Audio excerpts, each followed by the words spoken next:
Վիգեն, մենք աշտարակում ենք, վաղուց եք ստեղ տեղափոխվել։ 2005 թվականից։ 5 թվականից, որովհետեւ միջավ այդ դուք ուսանց Երևան, այդ անբաժան երևույթներ էին, ինչի որոշեցիք Երևանում չմնալ։ Որտեւ զգացի, որ Երևանը փոխվում է եւ շատ դժվար է լինելու Երևանում ապրել, ստեղծագործել, ու որոշեցի, որ համ տուն ունենամ, համ արվեստանոց, այսինքն միատեղ եմ իմ գործը եւ ապրելաձևս էլ փոխվեց, այդտեղ եկա այս ծառեր, խաղող, այսինքն մեկը մյուսին օգնում է։ Հետո մեծանում եմ, ուսով եմ մի օր գինեգործությամբ կզբաղվեմ։ Ստեղ Հայաստանում։ Այո։ Այսինքն ձեր մտքին կա վերջնականապես Հայաստանում հաստատվելու, ոնց է այդ պահը։ Ես ճիշտ ասած այդ վերջնականապես բառը չեմ հասկանում։ Ինձ համար ոչ մի բան չկա վերջնականապես։ Իմ մոտ կա այս պահ։ Ես ապրում եմ այս պահով, իսկ հիմա հետո ինչ կլինի, ես չգիտեմ, կարող է գնամ Չինաստանում ապրեմ, դա չգիտեմ։ Հիմա ես ապրում եմ Իտալիայի ու Հայաստանի միջև։ Եվ աշխատում եմ եւ այնտեղ եւ Հայաստանում, իհարկե։ Դրա համար ես չգիտեմ վաղ ինչ արինելու, իմ ճակատագիրը ինչա։ Ես շատ ազատ եմ, հենց ինչ ուղարկում է Աստված, ասում է, այս գնա, այս արա։ Հիմա տեսեք Հայաստանում եմ ես։ Բայց Իտալիայում լիքը գործ ունեմ անելու։ Հիմա ես տեղ եմ։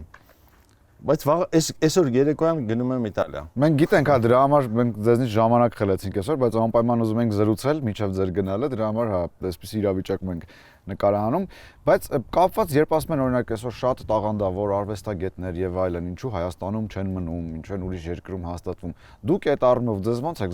զգում, դուք ներկայացնում եք Հայաստանը, հայկական արվեստը, թե դուք, այսպես ասած, աշխարհի քաղաքացի եք ձեզ զգում հայկական արմատներով։ Ես կարծում եմ, որ արվեստը ծնվում է ազգից, բայց չի պատկանում ազգին։ Հիմա տեսեք, ասենք Բեթհովենը գերմանացի էր, բայց ինքը պատկանում է նաև մեզ, չէ՞։ Ու արվեստը ստեղծվում է ամբողջ մարդկության համար, այսինքն այդ արդեն կապ չունի դու ինչ ազգի ես։ Կապ ունի արդեն քո համամարտկային արվեստի որակը։ Ինքը համամարտկային է, թե բանը ազգային է։ Դե երկու ձևի կա բան ժողովրդական արվեստ, կա արվեստ, այսինքն որը ծառայում է բարձրագույն գաղափարներին, կամ ծառայում է ժողովրդական գաղափարախոսությանը, սենց է։ Ես ընտրել եմ այս երկրորդ ուղղությունը, որ ես պետք է աշխատեմ ամբողջ աշխարհի, ամբողջ մարդկության մշակույթի համար։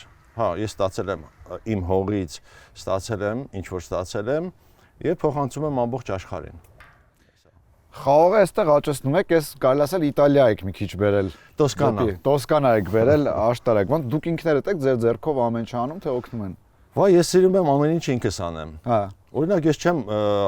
հասկանում այն կնոջը, որ տուն մակրող է հրավիրում։ Այս վերջերս Հայաստանում բոլորը տուն մակրող են հրավիրում։ Այս շատ հայկական արտահայտություն է։ Լսի, որովհետև մարդը ինքը իր ձեռքով պիտի անի ամեն ինչը։ Ես դրա կողմնակից եմ։ Ես անգամ իմ քանդակների մեջ իմ օգնականներին չեմ վստահում։ Ասենք նույնը ձուլարաններում, բրոնզի, ես ինքս պետքա մշակեմ, ասենք այն, որ օրենքով պետքա բանվորը մշակեր կամ քարտաշը մշակեր։ Ես վերցնում եմ ինձ վրա։ Մի խոսքով, այդ սկզբունքային է ինձ համար։ Ոնց կարող է կինը մտնի տուն ու տեսնի ուրիշ կին մաքրում է իր տունը։ Կամ տղամարդը, ես ինչ կին է եկել, մեր տունը մաքրում է։ Հասկացա։ Ես էլ իմ տունը ես եմ մաքրում, օրինակ։ Այդ շատ կարևոր է, այս սկզբունքային է։ Այսինքն ինքս իմ հոգսերը ես պիտի կրեմ։ Սա սկզբունք է։ Երևի քանդակագործության սկզբունք է նաև, որ կյանքում էլ է տենց։ Ինչ որ բան կա, որ անել չգիտեք, բայց ոնց էլ լինի, դիմում եք ինչ որ մեկի օգնությանը, որովհետև դա չի ստացվում հիմա ձեզ մոտ։ Կան, իհարկե, ասենք շինարարական բաներ, չունեմ, այդ միտքը չունեմ ես, այդ ժամանակներ չունեմ, չի ներում իհարկե ժամանակս։ Այն ինչ որ ասենք իմ օրվա բաներն է, աշխատում եմ ես ինքս ասենք լվացկաներ, փրեր, հարթուկեր, հա, ես պետքա ինքս անեմ։ Հասկացա։ Մենք քանի որ ձեր տուն ու աշխատավայրում ենք նաև այդպես կարելի ասել, որտեղ ձեր արվեստանոցն է այստեղ։ Առաջարկում եմ գնանք հենց արվեստանոց ու այնտեղ է շարունակենք։ Համեցեք։ Շատ լավ։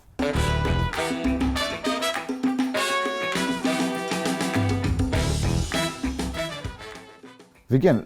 ձեր քանդակներից շատերն են հայտնի, բայց մեկը կար, ես չէի տեսել ու չէի հանդիպել Արտավազդ Փելեշյանին։ Ոնց եք հաջողացրել իրեն քանդակել։ Ես ինչքան գիտեմ, ինքը շահավոր չի սիրում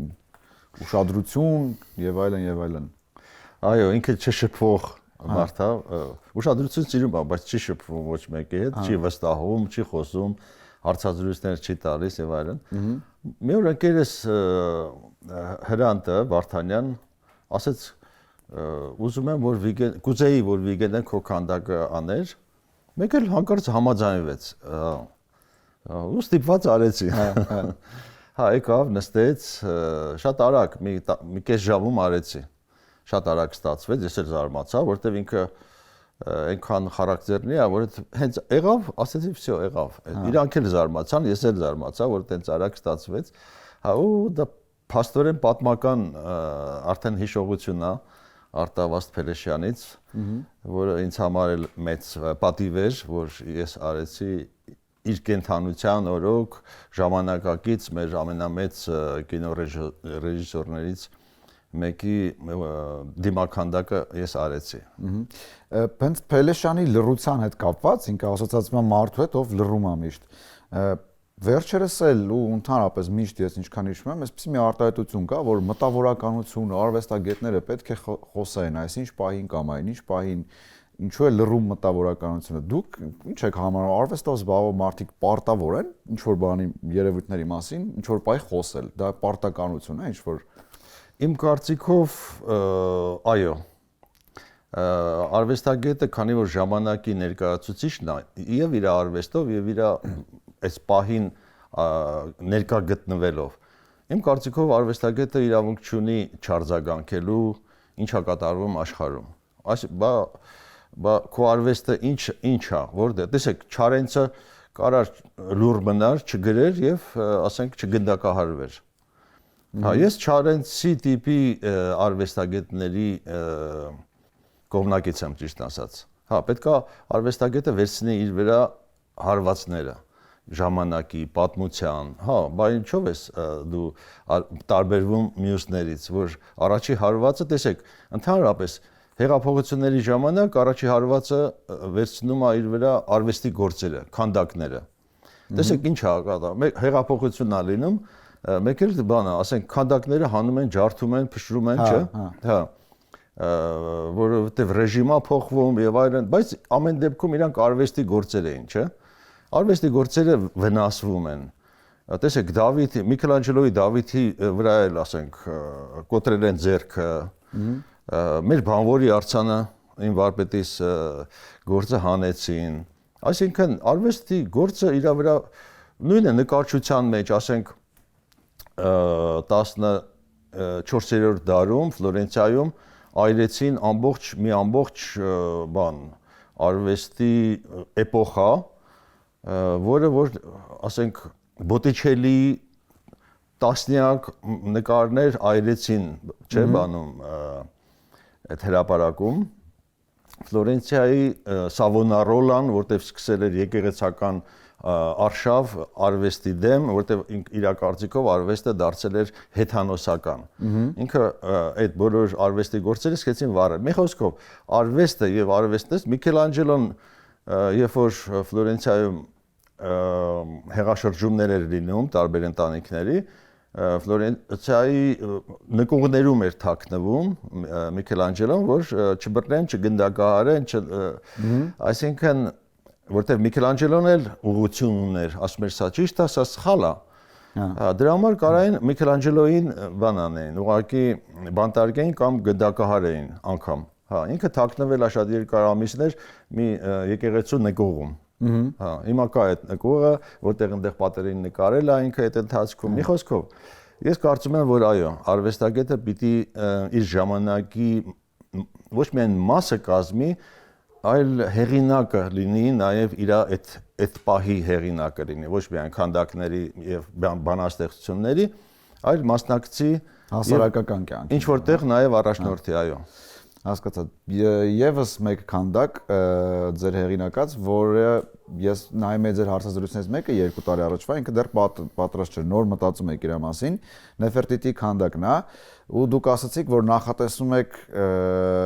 ստեղծել նոր Մոնալիզա, այսպես ասած, քանի որ այսօր աշխարհը չունի գեղեցկության ստանդարտներ, դուք ստեղծում եք Նեֆերտիտին որպես նոր Մոնալիզա, ու նաև միտք ասացիք, որ Նեֆերտիտին հայ էր։ Կուզեի նախ դա քննարկենք, այդ ինֆորմացիան որտեղից գիտեք, որ Նեֆերտիտին հայ էր։ Դե մինչև գործը սկսելը քանդակագործը արվեստագետը հետազոտում է, չէ՞, ով էր, ինչ էր պատմական իր եւ բացահայտումներ է անում։ Սա բանը նաև գիտական աշխատանք է գնում մինչև գործը սկսելը։ Եվ հերիք չի, ասենք, միայն պաշտոնական մեկնաբանությունները, նաև ինքը տես արդեն բացահայտումներ անում։ Հա, բացի Նեֆերտիտից ես ուսումնասիրեցի նաև, ասենք, Մեդուզա Գորգոնայի պատմությունը, որովհետև այնտեղ էլ կա շատ սխալներ, շատ քաղաքականացված է ամեն ինչը։ Հա, որովհետև քաղաքականապես հարմար է, թե հարմար չի այդ տվյալ հերոսի, օրինակ տեսեք, դուք շատերը չգիտեն, որ Նեֆերտիտին նախ Եգիպտոյի չէր։ Պատմականորեն ինքը Միտանի պետության արքայի դուստրն էր, որը ամուսնանում է Ամենհոտեպ փարավոնի հետ եւ իր հետ տանում է ինչ։ Տանում է իր հավատքը։ Իսկ իր հավատքը դա արևապաշտությունն էր եւ մոնոթեիզմը։ Մի աստվածության գաղափարը փաստորեն Նեֆերտիտին է մտցնում Եգիպտոս, իսկ Եգիպտոս այն ժամանակ, ասենք, այսօրվա Միացյալ Նահանգներն էին, ասենք Նյու Յորք է տանում եւ դեմա դուրս գալիս, ասենք Թրամփի կամ ամբողջ Ամերիկայի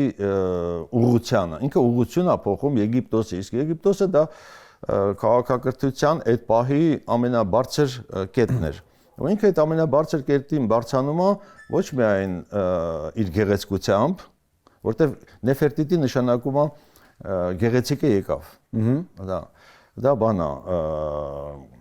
ուղղակի անուն չի։ Դա բնութագրում է այդ կնոջ, որտեղ երբ որ գալիս է, իրանք sense ապշում են։ Այսինքն ինքը իր գեղեցկությամբ եւ իր մտքերով փոխեց Եգիպտոսի, այսինքն աշխարհի ուղղությունը։ Եվ ինքը իր ամուսնու հետ հիմնեց Ամառնա քաղաքը։ Հա, բայց ինչ կատարվեց, քանի որ այդ եգիպտական հասարակությունը եւ քրմական դասը դեռ հասուն չէր նորության եւ գեղեցկության, սկսեցին մերժել եւ նորությունը եւ գեղեցիկը։ Այսինքն երբ որ մահանում են իրանք, ոչնչացվում է եւ այդ ժամանակ ստեղծված արվեստի գործերը եւ իր անունը։ Մի խոսքով, ես հետ եմ բերում այսօր Նեֆերտիտին, այսինքն գեղեցիկի գաղափարին։ Ես ուզում եմ, որ աշխարհը ուշադրություն դարձնի գեղեցիկին, որտեղ ես վստահ եմ, որ գեղեցիկն է փրկելու աշխարհը, ոչ թե քաղաքական գործիչները։ Քաղաքական գործիչները պետք է ծառայեն գեղեցիկին, այլ ոչ թե հակառակը։ Այսօր ուզում են, որ ամբողջ մշակութային դաշտը ծառայի, հեսա տեսնում ենք հերոստացույցով, ոչ թե գեղեցիկն են փառաբանում, այլ գեղեցիկը ոչնչացնողներին։ Այդ քաղաքական գործիչներն են, որ քանդում են քաղաքները, քանդում են մարդկանց տները, չէ, երեխեք են սպանում ու իրանք հանգիստ վայելում են, ինչն եք վայելում։ Հա, պետք է փոխվի աշխարհը, երբ որ գեղեցիկը առաջնային գծում կլինի։ Այսինքն մենք ծառայում ենք գեղեցիկ մարդը ինչի համար է ապրում, որպեսզի գեղեցիկ ստեղծի։ Նա գեղեցիկ ընտանիք ստեղծի, գեղեցիկ, իսկ արվեստագետը ավելի առաջ է գնում, հիմնականում արվեստագետները չեն ամուսնանում, ինչի համար, որովհետև իրանք արդեն գեղեցիկի գաղափարը կրողներ են, եւ այդ քիչ է մի ընտանիքը արվեստագետի համար, հա։ Մի քանի ընտանիք է պետք։ Ոչ, ինքն ընդհանրապես ընտանիք պետք չի արվեստագետին, քանի որ իր դաշտը շատ ավելի մեծ է, բոլորի ընտանիքների համար է ինքը հայր։ Արվեստագետը հայր է ամբողջ մարդկության, հասկանում եք։ Հասկացա։ Որտեղ է լինելու Նեֆերտիտին, որտեղ է դրվել, ինչ ճակատագիր է իրան սպասվում։ Հիմա ինքը ցուցադրվում է Իտալիայում, ես 2 տարի աշխատեցի այդ գործի վրա։ Ցուցադրվում է Իտալիայի Կավրիլիա քաղաքում այդ Գավրիլյան ինձ շատ է սիրում, ես էլ Գավրիլային, այդ Գավրիլայի պատվավոր քաղաքացի եմ նաև։ Հա, ու իմ առաջի գործերը միշտ Գավրիլայի միջոցով է գնում, Տոսկանայում, հիմա պետքա տեղափոխենք Ֆլորենցիա ցուցադրության։ Իսկ վերջնական կետը ես իմ պատկերացմամբ պետքա գնա Քիմ Քարդաշյանի մոտ, sense մի հատ Ամերիկա, ԱՄՆ, sense մի հատ համարցակ բան ունեմ, ծրագիր ունեմ։ Հա, որովհետև իմ կարծիքով այսօրվա Նեֆերտիտին այդ Քիմ Քարդաշյանն է։ Այսինքն գեղեցկության, կանացի գեղեցկության սիմվոլը։ Հա։ Եվ իր ներկայությամբ մեր ժամանակներում, հա, նաև պետքա փառաբանել ոչ միայն sense բաներով, նաև արվեստում ինքը պետքա փառաբանվի։ Հիմա ես փառաբանում եմ իմ քանդակ, որովհետև վստահ եմ, որ ինքը մեր օրերի գեղեցիկն է։ Այդ ես չեմ ասում, դա աշխարհն է տեսնում եւ որոշեցի, որ այդ քանդակը վերջնական ինքը ինձ դանից պետքա գնի։ Ոչ թե նվիրեմ, այլ ինքը պետքա գնի, իսկ գին որոշել եք։ Այո։ Գախնիկա։ Չէ, 1 միլիոն եվրո։ Ինչ է կարծում կհամաձայնի։ Եթե չհամաձայնի ինքն է դուժելու։ Ես մեկը արել եմ։ Այդ ուրիշը կգնի։ Արդեն կապվել եք իր հետ։ Ուրիշը կարող է գնի ավելի թանկ, բայց ես կուզեմ, որ ինքը այդ սիմվոլիկ փոքր գումարով ինձանից գնի։ Սա նաև կսովորացնի մեր արտասահմանյան հարուստներին, որ պետք է ուշադրություն դարձնել հայկական եւ ընդհանրապես մշակույթին, պետք է իրանք մասնակցեն եւ բարձրացնեն մեր արվեստագետների գները։ Հա, ես այս քայլով բարձրացնում եմ եւ քանդակի եւ հայկական հայ արվեստագետի աշխատանքը եւ ինքը պետքա փառաբանի իմ արվեստը։ Այս հակառակ կողմից եմ գալիս, էլի։ Կապվել եք իր հետ արդեն։ Այո, ուղարկել եմ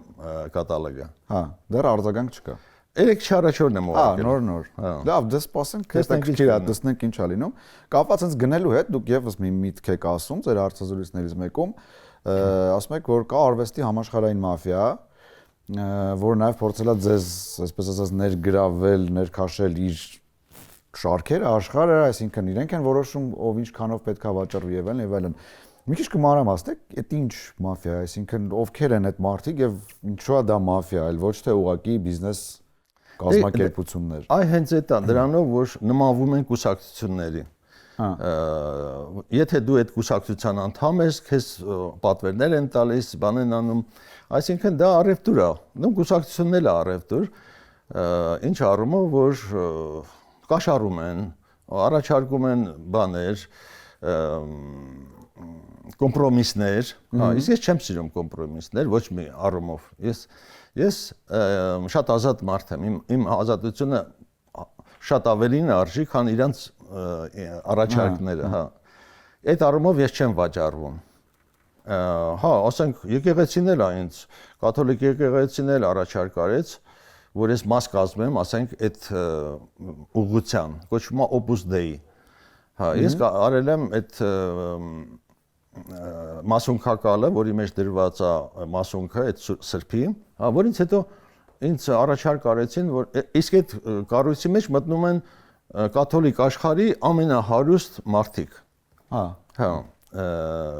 ասենք Բերլուսկոնի եւ այլն բոլորը այդ մեծահարուստները կաթոլիկ ուղղության այդ մասի մաս են կազմում, հա։